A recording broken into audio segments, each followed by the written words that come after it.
এত কিছু বাজার হাট দেখছো, আজকে বড়মশাই বাজার হাট করে এনেছে। পরের দিন তো জন্মাষ্টমীর পূজা, যেটুকু যা কিছু লাগবে মোটামুটি কেনাকাটা করে রেখেছে। পরের দিন তো আর বড়মশাইরা বাড়িতে থাকতে পারবে না, ডিউটি আছে।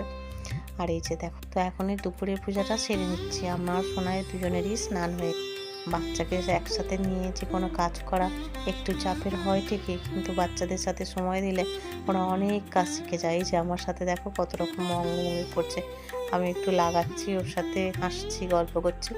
ওই জন্য দেখো যে চন্দন পাচ্ছে। সোনাই পূজার কাজকর্ম সবই করতে পারে, ও একটু বলে দিলে ও সবই করে নেয়।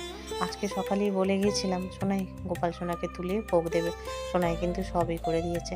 এখন গৌরনিতাইকে স্নান করিয়ে যে ড্রেস পরিয়ে দিচ্ছে। থেকে যদি এইগুলো বাচ্চাদের শিখিয়ে দেওয়া যায়, পরে কিন্তু কোনো অসুবিধা হয় না, বাচ্চারা দেখবে ঠিক সব কিছু করে নিতে পারে। এখনকার দিনকাল যাই ছোট্ট পরিবারে সবাই সব কিছু জেনে রাখা ভীষণ দরকার।